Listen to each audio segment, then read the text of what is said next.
I never believed silence could scream, but the morning they called about my husband, the quiet in our kitchen shattered me. 1 minute, I was buttering toast with trembling hands. The next, a stranger's voice said, "Accident, highway, instant."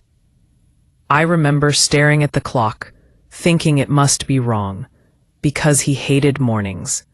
He always left early for those mysterious business trips, kissing my forehead, promising stories later. At 72, I thought I knew grief. I was wrong.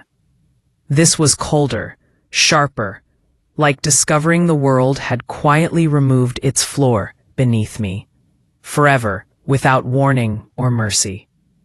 Before this story goes further, pause with me a second. If you enjoy real, emotional stories like this, subscribe to the channel now, because these moments deserve to be remembered together. And tell me in the comments where you're watching from, your city, your country, your quiet corner of the world. I read them all. It helps remind me I'm not alone telling this. Now breathe, because what happened next didn't just break my heart. It rewrote everything I believed about marriage, trust, love, and death itself. That truth waited behind a locked door and changed my life forever, completely. The funeral blurred into black coats and murmured condolences. People spoke of my husband as dependable, private, predictable. I nodded, accepting hugs, clutching roses that smelled too sweet. No one mentioned his trips, the way his phone stayed face down, the locked drawer in his study. 3 days after the burial, a notary called. His voice was careful, rehearsed. He asked me to come in. When I arrived, he slid a small envelope across the desk. Inside were keys, heavy and unfamiliar, and an address that made my breath stop cold before fear finally caught me, without mercy again inside. "It's in your name now," the notary said softly, as if volume could wound me. He explained it was a penthouse, fully paid, no liens, no disputes. My husband had forbidden questions about it while alive. I laughed then, a brittle sound, assuming grief had finally broken my mind. We lived modestly. I reused tea bags. I argued with cashiers over coupons. A luxury penthouse belonged to another life. Still, I thanked him, tucked the keys into my purse, and walked out into sunlight that suddenly felt unearned, as destiny watched silently from somewhere above, laughing at my ignorance alone. At home, the keys burned like a secret. I planned to sell immediately. Money couldn't replace him. But security mattered now. Yet curiosity whispered at night. Why forbid questions? Why hide property? On the 4th morning, I dressed carefully, choosing my oldest coat, as if pretending wealth might notice me. The building rose like glass arrogance against the sky. A doorman greeted me by name. That nearly undid me. The elevator climbed silently. Each floor felt like a drumbeat, counting towards something I wasn't ready to face yet. Destiny had already opened its mouth and was waiting patiently for me. I told myself this was closure, nothing more. When the doors opened, the hallway smelled of lemon and polish. The penthouse door stood at the end, taller than necessary, imposing. My hand shook as I fit the key. I expected emptiness, maybe staged furniture, echoes. Instead, warmth spilled out, lamps glowed. A jacket hung over a chair.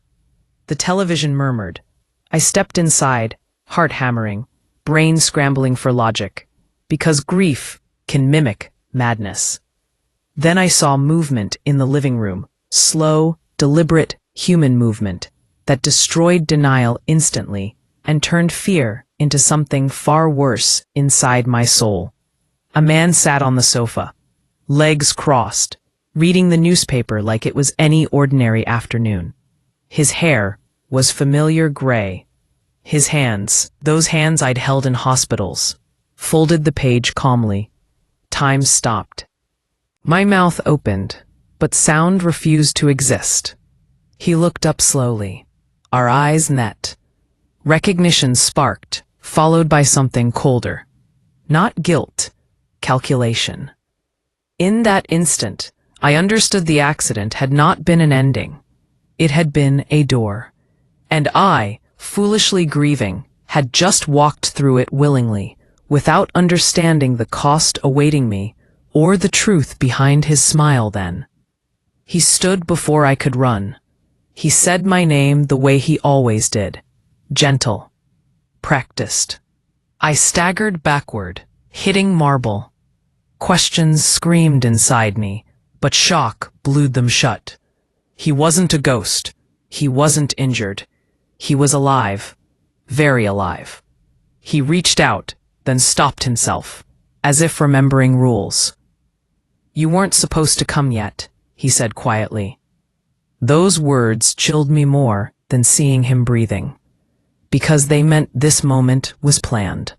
Every tear, every condolence, every lonely night had been accounted for in advance by the man I married unknowingly long ago before. I don't remember leaving. I remember sitting later in the car, keys digging into my palm, heart racing like it wanted escape. He had talked, explained pieces, claimed protection, danger, necessity. None of it mattered. My husband had died for the world, but survived for himself. And now he'd left me, holding a secret heavier than any coffin. I drove home, knowing sleep would never come the same way again, because once you see the dead breathe, trust becomes a fragile, shattered thing you can never fully rebuild, especially when love was the weapon used against your heart by fate. That night I stared at the ceiling, replaying his voice, his posture, his calm. Grief twisted into something darker, something sharper. If he could vanish once, he could vanish again. And if he lied about death, what else had been fabricated? The penthouse was no gift. It was bait, a test, or a leash. By morning, I knew I wouldn't sell it. I would return, because answers hide where fear lives. And I was done letting fear decide my life anymore. This was only the beginning of truth, and the next chapter would cost everything I thought I understood then. I returned 2 days later, telling myself it was for clarity, not confrontation.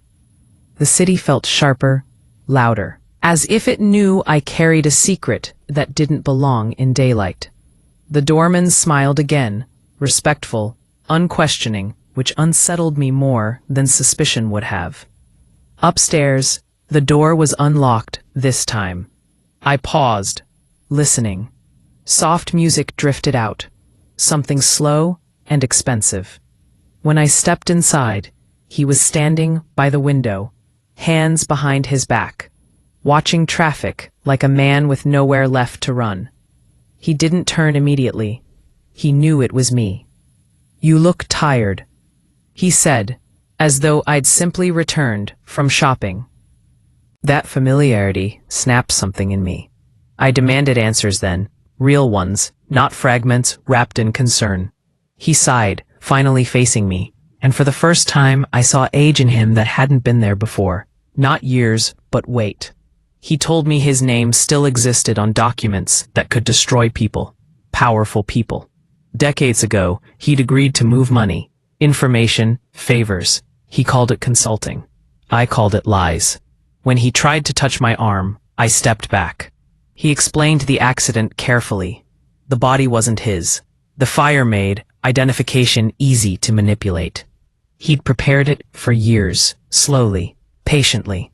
The penthouse was a holding place, neutral ground. He said he left it to me because he trusted me. That word burned. Trusted me to grieve quietly. Trusted me not to ask. Trusted me to carry his ghost while he breathed freely. I laughed then, a sound so raw it startled us both. Trust wasn't what he'd given me. He'd given me erasure. He'd turned me into a widow while still being a husband in secret.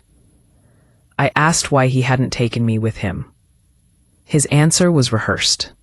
I was safer not knowing. I was too visible, too honest. The very qualities he once said he loved were now liabilities. That hurt more than the death. He spoke of starting over someday, maybe elsewhere, maybe together. The audacity stunned me. He expected patience from a woman he'd buried alive. I told him I needed time. He nodded, relieved, mistaking my calm for compliance. When I left, he didn't follow. He believed the story was still his to control. At home, I opened every drawer I'd never dared touch. Receipts, coded notes, foreign stamps. The man I married had lived parallel lives. I wasn't just betrayed emotionally. I'd been positioned strategically. The penthouse in my name meant exposure. If authorities traced assets, they'd reach me. He'd placed risk where he once placed affection. That night, I didn't cry. I made lists. Dates. Names. Patterns. Grief had sharpened into focus. I realized something else too. Legally, he was dead. Whatever power he once held depended on staying invisible. And invisibility is fragile when someone knows where you sleep. I returned a third time, unannounced. This time, I brought nothing but resolve. He was surprised, which told me more than words. I walked through the space, touching surfaces, claiming it openly. I told him I wouldn't expose him. Not yet. But the penthouse would no longer be his refuge. It was mine. If he wanted to exist here, he would do so on my terms. He tried to argue, then stopped. For the first time, fear flickered across his face. He realized the balance had shifted. Death had freed him. Widowhood had empowered me. Days passed. We spoke rarely. When we did, it was clipped, cautious. I consulted a lawyer anonymously, asked questions as hypotheticals. The answers were illuminating. Assets transferred after death were mine, unquestionable. His mistakes were buried with his identity. If he resurfaced publicly, everything unraveled. He began to understand that the woman he left behind wasn't waiting quietly. She was learning. Meanwhile, neighbors in the building began greeting me as a permanent resident. Invitations appeared. I accepted some. Visibility became my armor. He stayed in the shadows, watching his safe place become unreachable. One evening, I found a note on the counter. He was leaving. Another move. Another disappearance. He wrote that he loved me in his way. That survival demanded sacrifice. I didn't chase him. I watched the door close and felt something unexpected. Relief. The penthouse felt different without him. Lighter. The man who haunted it was gone. Truly this time. Not dead, but diminished. I poured a glass of water, sat by the window, and realized I was no longer afraid of the truth. I had outlived his lies, and that was a resurrection he never planned for. After he left, silence returned, but it no longer screamed. It waited. I spent weeks learning how to occupy the penthouse without feeling like an intruder. I moved my shoes into the closet, replaced the music with my own, opened curtains he kept closed. Each small change felt rebellious, like reclaiming stolen time. At night, the city lights comforted me more than memories ever had. I began sleeping there occasionally, telling neighbors I needed a change of scenery after my loss. They nodded with sympathy, unaware how literal my words truly were. Then the calls started. Unknown numbers, heavy breathing followed by silence. Once, a voice asked if I was enjoying the apartment. I didn't answer. Fear crept back, quieter this time, but persistent. Whoever my husband had worked with knew I existed, knew where I lived now. I remembered his warning about powerful people and realized the accident hadn't just been an escape. It had been a disruption. Loose ends were dangerous, and I was one of them. I understood then why he'd stayed away. His absence wasn't mercy. It was calculation. Instead of retreating, I leaned forward. I hosted a small gathering in the Penthouse, inviting neighbors, acquaintances, people who talked. I laughed loudly, shared stories, let myself be seen. If someone was watching, I wanted them to see confidence, not fear. Visibility became strategy. I told myself that people who hide are hunted. People who belong are ignored. Still, every knock tightened my chest. Every unfamiliar face lingered too long in my thoughts. Yet something surprising happened. The more I occupied the space openly, the quieter the threats became. One afternoon, I received a letter, not mailed, but slipped under the door. It contained no signature, only a single sentence. He should have taken you with him. I sat on the floor for a long time, holding that paper, feeling the echo of a life narrowly avoided. If I'd gone with him, I would have been forever moving, forever lying, forever invisible. The widow they pitied would have vanished entirely. I burned the note in the sink and watched the words curl into nothing. Some messages don't deserve replies. Months passed. I began volunteering again, something I'd abandoned during the marriage because he disliked my schedule. I reconnected with old friends I'd slowly lost touch with. They told me I seemed different, stronger. I smiled without explaining. Strength isn't something you announce. It's something others notice when you stop apologizing for existing. The Penthouse became a symbol, not of luxury, but of autonomy. I redecorated fully, sold items I didn't want, donated clothes he'd left behind. Every removal felt like shedding a borrowed skin. Then, unexpectedly, he called. His voice sounded farther away than ever, strained, rushed.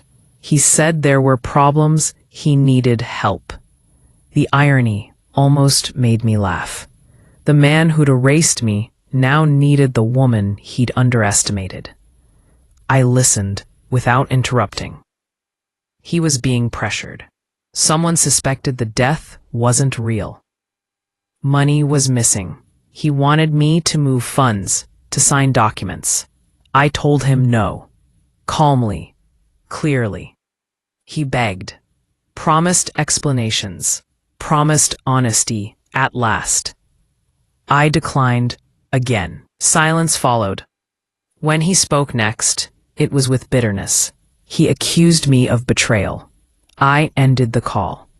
That night, I slept deeply for the first time since the accident. In the morning, I contacted the notary. I asked questions I'd been afraid to ask before. He was careful, but I heard relief in his voice. I wasn't the only one burdened by secrets. Together, we arranged protections, contingencies, legal shields. Nothing illegal, just preparation. If my husband resurfaced publicly, consequences would follow. If others came looking, they'd find nothing useful. I stopped being reactive. I started being deliberate. A final message came weeks later, delivered through another intermediary. He was leaving the country. Again. For good, this time. He said the Penthouse was fully mine now. No conditions. As if it hadn't always been. I felt no triumph, only closure. Some endings don't explode. They dissolve quietly, leaving space where fear once lived. I stood by the window, watching the city pulse, and realized something profound. I wasn't a victim of his secret life. I was a survivor of it. And survival, when claimed fully, transforms into freedom. I never told anyone the full story. Not friends, not neighbors, not even myself in words. But every morning I wake up knowing the truth.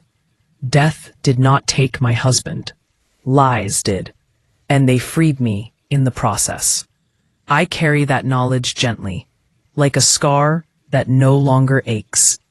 Life didn't end when he died. It began when I discovered he hadn't. And that difference changed everything. The seasons changed, and with them, the version of myself I no longer recognized as fragile. Winter passed quietly. Spring arrived without permission, and life continued in a way I once believed impossible after loss. The penthouse became my primary home. I learned its sounds, the way pipes hummed at night, how sunlight moved across the floor like a living thing. I stopped flinching when I heard footsteps in the hallway. Fear didn't disappear, but it lost its authority. I was no longer living in reaction to someone else's choices. I was living deliberately. People assumed money had changed me. They whispered about the widow who moved uptown, who dressed better now, who smiled more freely. They didn't know wealth had nothing to do with it. I'd been rich before in ways that cost me everything. Now I was simply honest with myself. I attended community meetings, joined a book club, traveled short distances alone for the first time in decades. Each small independence felt monumental. I had spent so long orbiting someone else's gravity that I'd forgotten my own weight. Then one afternoon, a stranger knocked on my door. He introduced himself politely, showing identification too quickly, the way people do when they don't want scrutiny. He said he had questions about my late husband. The word late tasted strange now. I invited him in. He declined, choosing to stand in the hallway, signaling control. He asked about my husband's travels, his associates, whether I'd noticed inconsistencies. I answered truthfully, but selectively. Grief makes an excellent cover. When he left, he smiled in a way that told me the conversation wasn't over. It was only beginning. Over the next weeks, I noticed patterns. A car parked too long across the street. Emails that disappeared after being read. I wasn't paranoid. I was observant. The life my husband escaped hadn't vanished. It had shifted focus. I realized then that my visibility, once protective, could also attract attention. Balance mattered. I adjusted again. Fewer gatherings, more routine. Predictability without vulnerability. I was learning a language my husband spoke fluently. The difference was I used it to protect myself, not to manipulate others.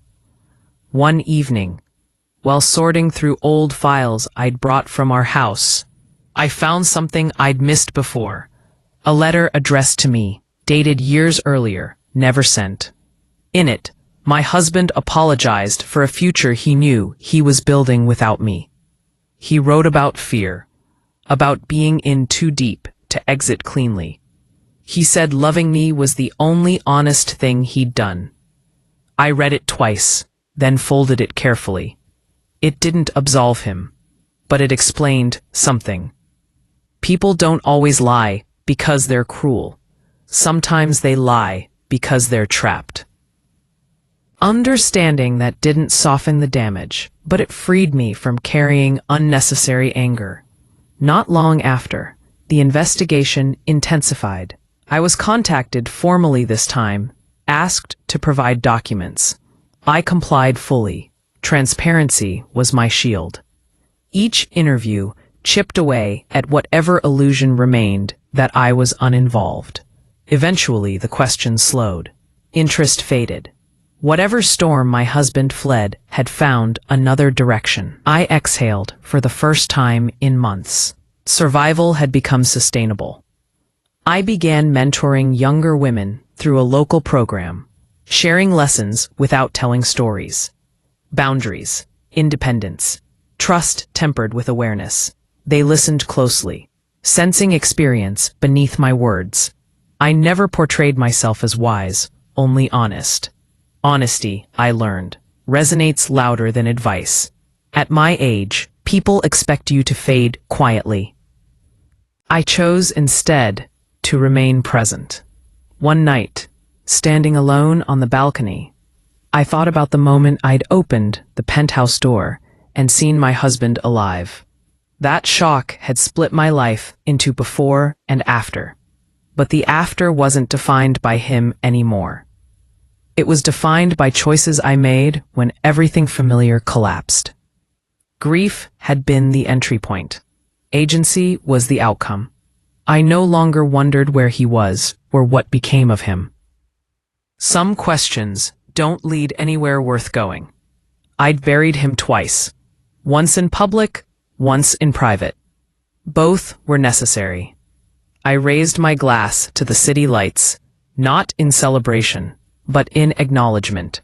I had survived something few people ever face, and fewer still overcome. Not because I was extraordinary, but because I refused to disappear. By the 5th year after the accident, the word widow no longer felt like a wound. It felt like a chapter title. People still used it gently around me, lowering their voices as if sorrow were contagious. I let them. Everyone needs a frame to understand others, and that one was simple enough. What they couldn't see was how much living I'd done since the day I supposedly lost everything. I'd learned that survival isn't loud. It's persistent. It shows up every morning, whether you feel ready or not. I began teaching myself new skills, things my husband once dismissed as impractical. Financial literacy first, then languages, then the quiet confidence of navigating the world without asking permission. I discovered how much of my earlier life had been negotiated through compromise, disguised as love. Alone, I made decisions quickly and stood by them. Mistakes became lessons instead of failures. That shift was intoxicating in its simplicity. The penthouse no longer felt like a monument to deception. It became a workspace, a sanctuary, a vantage point. I hosted small discussion groups for women navigating late life transitions. Divorce, grief, reinvention. We spoke openly, sometimes painfully. I never shared my full story, but pieces of it surfaced in metaphors. Doors that open unexpectedly, truths that arrive late, lives that begin after endings. They understood more than I said. One evening, after a meeting ended, a woman lingered. She was nervous, twisting her coat sleeve. She asked how I found the courage to change everything at my age. The question caught me off guard. Courage hadn't been part of my vocabulary during the hardest moments. I told her the truth. I didn't feel brave. I felt cornered. And when you're cornered, you either shrink or step forward. I stepped because shrinking had already cost me years. That night, I dreamed of my husband for the first time in a long while. Not the man in the penthouse. Not the one on the sofa, alive and calculating. This version was younger, from before the secrets calcified. He smiled sadly, said nothing, then walked away. I woke without panic. Dreams, like memories, lose power when you stop chasing them. Another letter arrived that spring, forwarded from an address abroad. No return name. Inside was a single photograph of the two of us from decades earlier, standing by the sea. On the back, 3 words were written. You were right. I stared at it for a long time, then placed it in a drawer with other relics. Validation that arrives too late isn't a gift. It's an echo. As the years passed, the investigation into my husband's affairs resurfaced briefly in the news. Names were mentioned, arrests made. I read the articles calmly. noting details without emotion. His shadow finally detached from me completely. The world caught up to what I'd known for years. There was no urge to comment, no desire to explain. Silence, this time, belonged to me. I sold the house we'd once shared, donating most of its contents. Walking through it for the last time, I felt gratitude instead of bitterness. That life had shaped me, even if it deceived me. Without it, I wouldn't recognize the strength I now carried so lightly. I locked the door and handed over the keys without ceremony. Another ending, clean and final. On my birthday that year, friends gathered in the penthouse, filling it with laughter and stories. Someone raised a toast to resilience, another to new beginnings. I listened, smiling, aware of the irony. None of them knew the full reason this place existed, but they didn't need to. Meaning doesn't require disclosure. It requires presence. Later, alone again, I stood in the living room where I'd once frozen in shock. The memory felt distant, like something I'd read rather than lived. I placed my hand against the wall, grounding myself in the present. Life hadn't turned out the way I expected. It had turned out more honest. If I've learned anything, it's this. The most shocking discoveries don't destroy you. They reveal you. And when the truth finally steps into the light, it asks only one thing: that you decide who you are now that you know it. Time has a way of softening even the sharpest memories, not by erasing them, but by placing them in context. By the 6th year, the story of my husband's death had settled into something people referenced gently. Like an old scar they were careful not to touch. I noticed how differently I carried it now. Where grief once hunched my shoulders, experience had straightened my spine. I moved through rooms without apology. I spoke without hesitation. Loss had stripped me down, and in doing so, it had revealed something solid underneath. I began writing privately, not for publication, but for clarity. Pages filled with thoughts I'd never voiced aloud. Questions about loyalty, fear, identity. I wrote about the day I received the keys.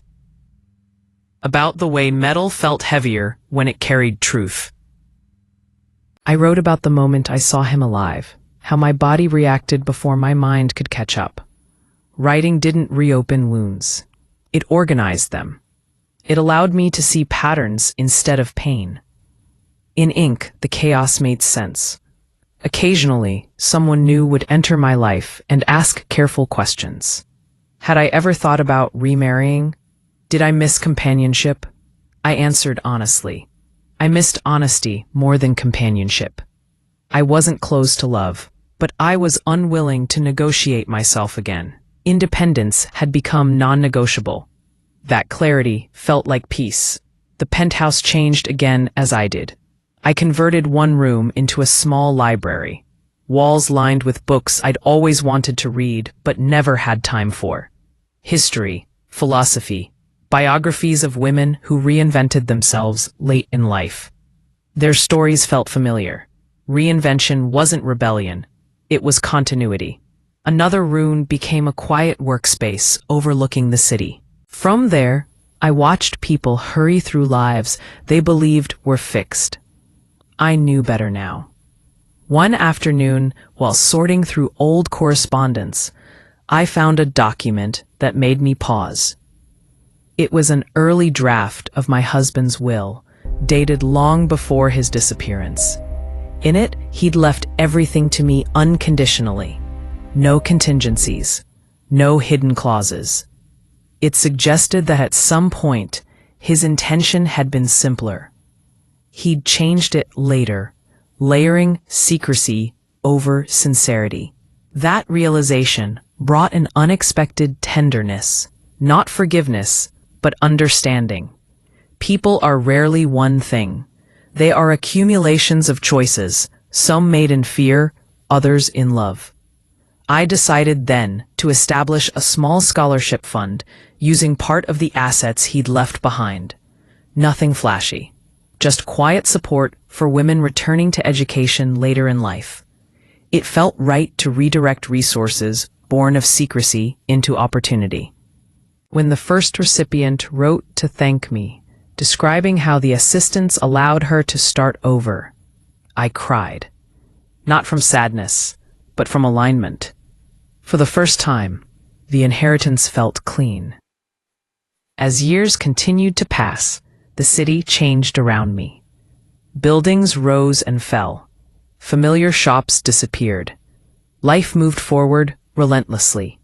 I kept pace, not rushing, not resisting. On the anniversary of the accident, I stopped visiting the grave. There was nothing left to mourn there. Closure doesn't require ritual forever. Sometimes it simply requires permission to stop. I ran into someone one evening who'd known my husband professionally. He spoke cautiously, testing the ground. When he realized I knew more than I ever let on, he relaxed. He told me my husband had spoken of me often, with pride and regret tangled together. I thanked him for sharing, then excused myself. I didn't need second-hand validation. I'd built my own. At home that night, I opened the balcony doors and let the air move freely through the space. I stood barefoot on the floor, listening to the city breathe. There was no suspense left in my life, no looming revelation waiting behind a door. The shock that once defined my story had resolved into wisdom. Drama fades. Truth remains. If someone asked me now what I'd do differently, I wouldn't change the past. Even deception had been instructive. It taught me to trust my perception, to ask questions, to claim space. It taught me that endings are rarely clean, but beginnings can be intentional. I turned off the lights and prepared for sleep, unafraid of dreams, unafraid of memory. The woman who once froze in shock had learned how to move again, and movement, I discovered, is the quiet proof that you are still alive. I sometimes think about how close I came to never knowing the truth, how easily my life could have remained smaller, quieter, shaped by unanswered questions I was trained not to ask. If I had sold the penthouse without opening the door, I would have carried grief like a permanent winter, blaming fate instead of deception. That realization no longer frightens me. It humbles me. Knowledge did not destroy my peace. It gave me the chance to build a more honest one. Now, when people ask about resilience, I tell them it isn't about endurance alone. It's about adjustment. The ability to revise who you are when new information arrives. Many people cling to old versions of themselves because change feels like failure. I learned that refusing to change is the real loss. Growth doesn't always feel like progress in the moment. Sometimes it feels like standing still while everything familiar collapses. Only later do you realize the ground beneath you is stronger. The city outside my windows continues its endless motion. Cars rush, lights flicker, lives intersect and separate without ceremony. I watch it all with a quiet affection. Once I believed my story was exceptional because of its shock. Now I understand that what made it meaningful was what followed. A choice to respond with awareness instead of bitterness. The decision to remain open without being naive. Those are skills no one teaches you. You earn them through experience. I've kept the penthouse, but I no longer think of it as a symbol of betrayal. It's a reminder that truth can arrive disguised as luxury, fear, or loss. Meaning is assigned afterward. Objects themselves are neutral. It's what we survive inside them that gives them weight. When I sit in the living room where I once froze, I don't see a man who lied to me. I see a woman who stayed standing. Occasionally, someone will say they envy my strength. I smile because envy misunderstands the cost. Strength wasn't a gift. It was a byproduct. What I truly gained was discernment. I trust myself now in a way I never did before. I listen to discomfort. I don't explain my boundaries. I don't confuse secrecy with privacy. These distinctions seem small, but they shape entire lives. As I've aged, I've become less interested in dramatic conclusions. I don't need villains or heroes anymore. My husband was neither monster nor martyr. He was a man who made choices, some loving, some cowardly. I was a woman who accepted incomplete truths until circumstances forced clarity. That's not tragedy, that's humanity. Understanding that allowed me to release the need for blame. There are mornings when I wake up and feel gratitude so quietly, it almost escapes notice. Gratitude for time, for awareness, for the fact that I didn't disappear into someone else's narrative. Many people do, especially women of my generation. We were taught to accommodate, to smooth, to sacrifice. I learned, late but decisively, that self-erasure is not devotion. It is absence. If this story has taught me anything worth sharing, it's this.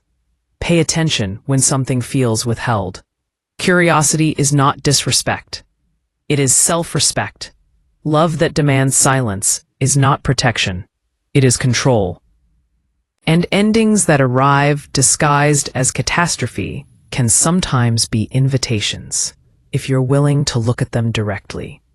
I don't know where my husband is now, or if he's still alive. That chapter closed without needing a final sentence. What matters is that his secret life no longer defines mine. I reclaimed authorship. I chose what to carry forward and what to leave behind. Tonight, as the city settles into its slower rhythm, I turn off the lights and sit briefly in the dark. Not because I'm afraid of it, but because I'm no longer afraid of what I might find there. Silence, once weaponized against me, has become a companion. It holds space instead of secrets. My story didn't end the day my husband died. It began the day I realized I was still here, capable of change, capable of truth, capable of building something honest from the wreckage of illusion. And that, more than shock or mystery or revelation, is the ending that finally feels complete.